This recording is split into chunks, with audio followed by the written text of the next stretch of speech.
everybody, welcome to Always Bored, Never Boring. Today we are looking at issue 30 of Warhammer 40,000 Conquest magazine.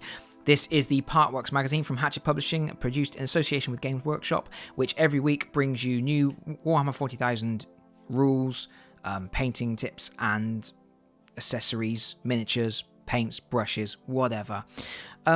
This issue, we get on the cover of the magazine this. This is a sprue of Ryza pattern ruins, or Ryza Ruins. I don't know if they're Ryza pattern. I guess they're not. But yeah, ruins, and really surprisingly heavy, dense ruins. These particular terrain elements have been around for quite a while. But I had never seen any in real life before, and they're kind of weird. They are weighty. They've got a lot of weight to them. They're quite thick.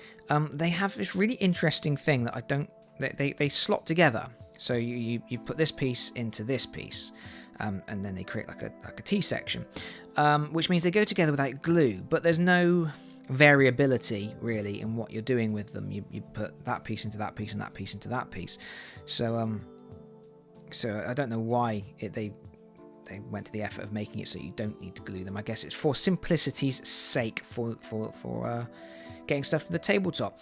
But yeah, nice stuff, nicely detailed, very weighty. And I like this hatch, which you can use as a objective marker or for access to secret underground tunnels and things like that on your battlefields, especially when you're creating narrative battlefields, things like that. Also useful for things like Necromunda and Kill Team, things like that. That will get a lot of use, I imagine, with a lot of people. Value. In terms of the value, you can buy the Ryza Ruins set and you get 2 frames like this in the box. So you don't just get this one, you actually get twice as much, and it costs £17.50 at retail if you were to purchase it from Games Workshop directly. So this one frame, we have to assume, is valued at £8.75. So the value of the magazine itself, the cost of the magazine I should say, is £7.99. So we're only looking at sort of a saving of 76p there in terms of if you were to purchase this at retail. And of course, in addition to getting the miniatures themselves, you do get the magazine. So let's see what value this magazine is going to bring to the table. We're going to learn about Primarchs, Heralds of Nurgle, and new terrain rules. This is an important bit, new terrain rules.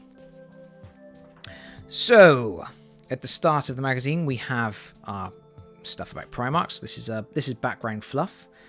Oh look, jewels. We have all of the big boys when they had their individual smackdowns. Cool. So you got like a chorus there. Fighting old Rusty boy. Fulgrim and Ferris. Nice stuff. Cool stuff. And cool little bits of art. Would have liked to have seen those bits of art a little bit bigger. Chapter planets, sort of space map. Some stuff about homeworlds.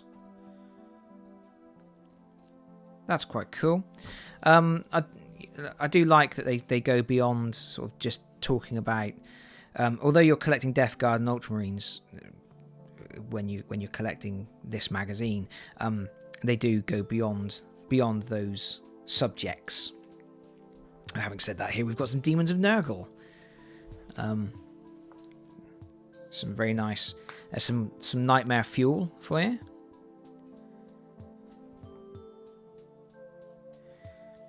It must be rubbish to live in the Warhammer 40,000 universe. It's just a constant string of unpleasantness trying to do unpleasant things to you in unpleasant situations. Even the good guys are unpleasant. In fact, there's not really any good guys, there's just varying degrees of bad guys. Stuff about Poxbringers. Then we have the City of the Dead. So this is a particular battle that was so that's interesting. Just a little bit of history on that. It's actually that's actually like a little story. A little bit of light reading. So it's actually like a little short story. And then we have the Ryza Ruins. I'm not sure they really needed a how to build section for these guys. Clip them out the sprue, whack them together. These two bits and this bit don't require any assembly at all. Those just slot together. I will probably glue mine just because. But yeah, they still managed to get 2 pages out of the build guide. Way to go. Oh, there is an optional assembly. What's the optional assembly? You can turn one of the bits of wall around. Yeah, okay. Alright, that's not very exciting, is it? And then we've got how to paint the Ryza Ruins. What we've got? Undercoat Abaddon Black. And then, yeah, dry brush, lead belcher, metallic details, retributor armor. It's looking very bright. They've null and oiled it. Null and oil, everybody's secret weapon. Immediately defines detail, makes everything look a bit grubbier and a bit more realistic. Adds shading, makes details pop. It's just a wonderful thing. Agrox Earthshade for shading the pipes and the retributor armor elements. And then Mephiston Red on the wiring.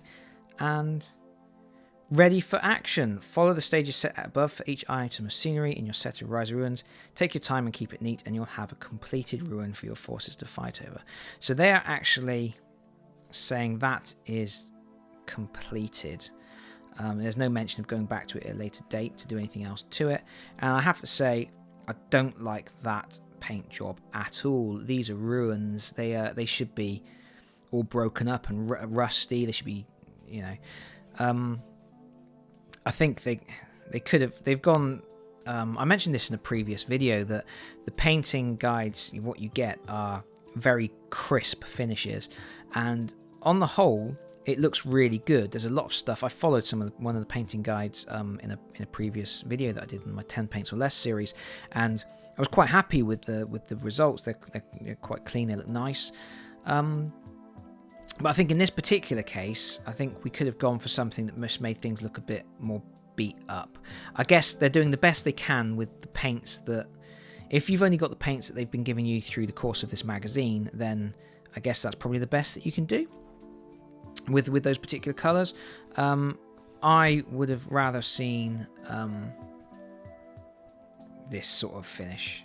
Something just looks a bit rusty, bit banged up, a bit dinged. It might have been a good issue, or to introduce either before it, around it, one of like the rust technical paints or something. I don't know if they're really going to hit too much on technical paints and things like that in this particular magazine, but it feels like that this might have been a good opportunity to introduce something to add that adds detail or life to a miniature. I mean, they've done really good crisp paint jobs, but maybe it's time to introduce something like, and this is how you can add some weathering, this is how you can add, it looks like paint has been chipped off the corners, this is how you add rust, this is how you add like leaked oil. It was an opportunity to talk about some other aspects that they haven't really touched on. That's my thought anyway. Like I say, I mean, I appreciate that, you know, they're talking to people who only have a limited selection of paints if they've only got the paints that came with the magazine, and the results, it's not that it's a bad result, it's a nice clean finish, but I just don't think it looks like Ruins. It doesn't look like it's battle scarred, it doesn't look like it's been blasted. I certainly would have liked to have seen something different there. But then we are into rules, and we're talking about adding these ruined sections to your map that they've given you in a previous issue, and how once you've got those on the table, they kind of define boundaries of slightly abstract sections of ruins. So it's like, even though there's only there's only a bit of ruin here. It's representing this is a whole ruin section here on your battlefield. Which is going to add some interest to your games and things when you can hide in the ruins and get out of the way of people. And we've got a section on cover and how that's working, and how this poor schmuck walking outside of the cover is actually ruining things for everybody.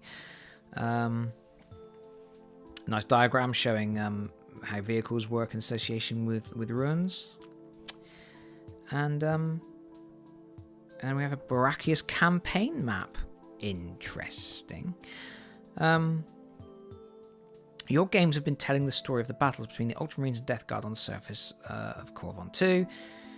We refer to this kind of play as a campaign. A campaign is a series of games that tells a story, and many players like to link their games together in this way. In addition to the story, rules can be added to a campaign that represent the effects of a general's efforts in game. You have played scenarios like this before. This is true. I mentioned this in a previous video, that they had like a mini campaigns where the results of one mission that they gave you affected the results of a second mission in the same issue.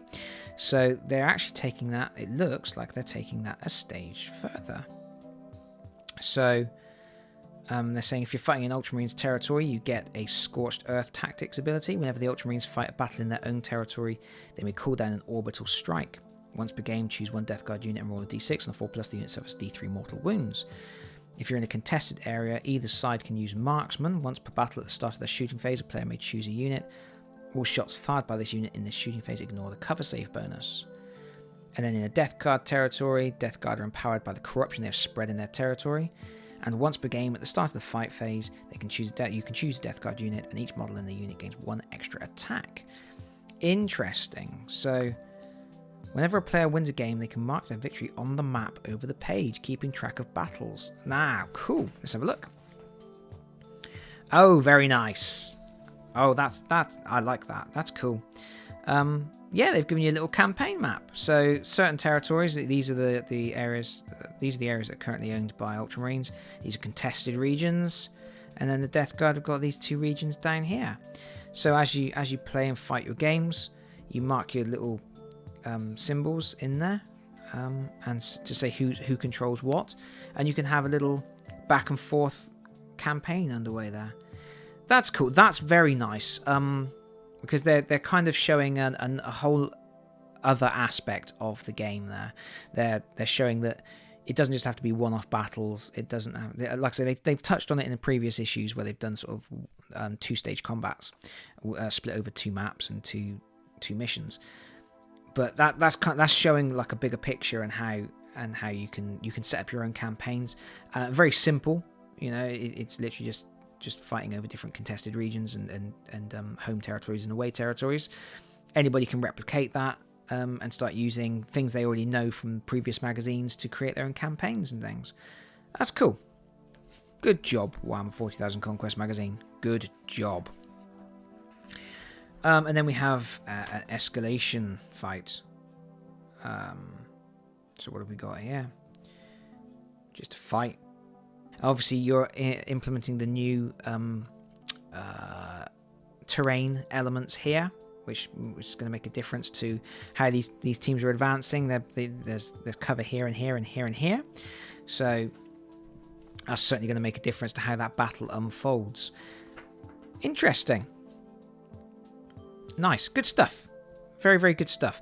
I like that. Really like that new campaign thing they've got going on there. That's a really interesting addition that really helps to sort of expand people's view of what they can do with this game. So good job there. What have we got coming up? We have got paints coming up in issue 31, but also a brush as well. So that's going to be a pretty good value issue. And then after that, in issue 32, we have, wow, a Primaris Apothecary. Really nice miniature. Really cool miniature. Quite a detailed build. Lots of character in it. Cool. That's going to be something to look forward to. A lot of value in that as well. Quite an expensive miniature. Nice. So there we go. That is issue 30, and that is my last issue from the current batch of magazines I received. Overall, this has been a pretty good batch for me. I got a Chaos Rhino, and I didn't have a Chaos Rhino. I got some terrain in this issue that I've not had before, so that's good. Overall, yeah, a good little batch. Not the best value in terms of cover price versus